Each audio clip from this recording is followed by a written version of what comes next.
Доброго дня ще раз. Продовжуємо робочий. Good morning again. We continue our working day, and I give the floor to the head of the press service of the State Emergency Service of Ukraine, who will brief you on the activities. Ms. Nataliya Bystra, good morning. First of all, I'd like to tell you about the liquidation of the shelling of Kramatorsk. As of today, the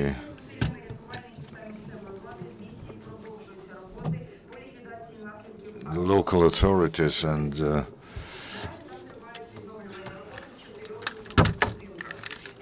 and State Emergency Service go on with liquidating the after effects of the shelling, and we have already certain experience of how we urgently restored the city of Mariupol after the shelling on the 24th of January. Thanks to coordinated efforts between the local authorities and state emergency services, it was possible to restore everyday facilities and help with the restoration of dwellings.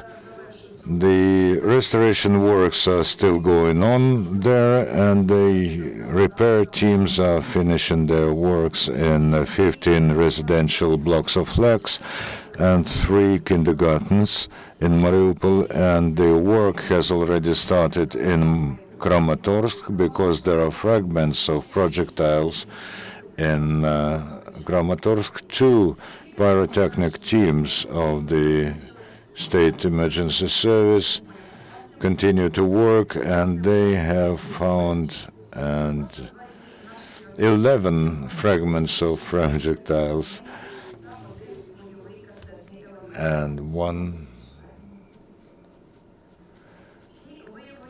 All the found and confiscated fragments of the ammunition are being handed over to the Security Service of Ukraine. Over the recent days, the situation in Donetsk and Luhansk region remains overcomplicated. The terrorists continue to shell settlements and ruin the residential houses and infrastructure objects.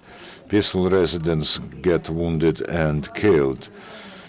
So the major efforts of the local authorities and the State Emergency Service are concentrated on the evacuation of local residents and moving them to safer areas, and to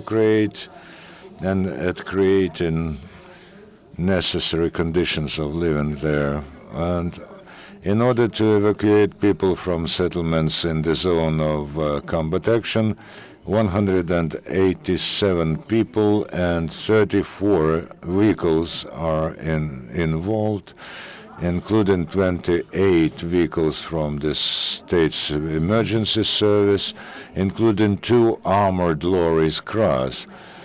Over the recent days, it is almost impossible to move people from the shelled territories in Donetsk region. Is almost impossible in an organized way.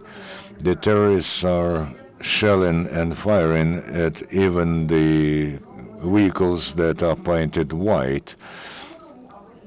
This is why, not to make people face danger, yesterday from the Baltsova and adjacent and neighboring settlements, we did not organize a evacuation of people, but people leave the settlements on their own or with the help of volunteers, and they appear at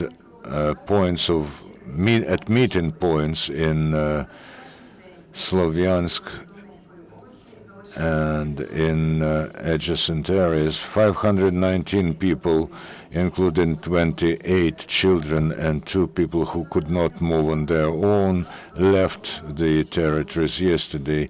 All of them were offered necessary help and well, some of them decided to stay in the region at their friends and relatives, and some of them were sent free of charge to other regions of Ukraine. It was possible to organize the evacuation of people to safer territories in Luhansk region. From Popasna, they moved 36 people to Lysychansk, including 5 children. At the same day, the patients of the regional psychoneurological boarding houses were moved, 10 from Dmitrivka and 51 from Popasna. 24 patients are already in Kharkiv, 11 in Kremina, and 35 in the Novodvornyansk settlement. Over the recent fortnight, the rescue services and volunteers and local authorities have evacuated 903 people, including 213 children and 167 disabled people.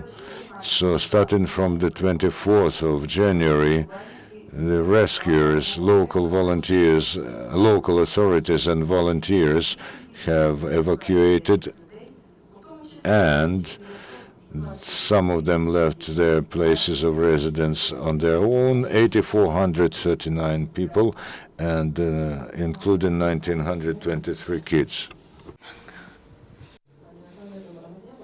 Good morning. Bernard Kostyuk, Radio Liberty. Here's the question. To our website, on a regular basis, we receive letters from people who left with the support of State Service of Emergency. They are grateful, but they ask for their children especially. Is it possible to provide psychological support, especially for children? In our service, we have a lot of psychologists, and during the last half a year, even more. And they have a lot of work, and they work with those people, especially with the children who left from Luhansk and Donetsk regions. And we invite volunteers, just psychologists. Yes, there is a problem, but we solve it. If there is any issue, tell them to communicate with our head offices. And if there is a big problem, we will try to organize additional work with them. Thank you very much, Natalia, for information. Tomorrow, 10 o'clock in the morning. Thank you very much. Next briefing will be at 12 o'clock.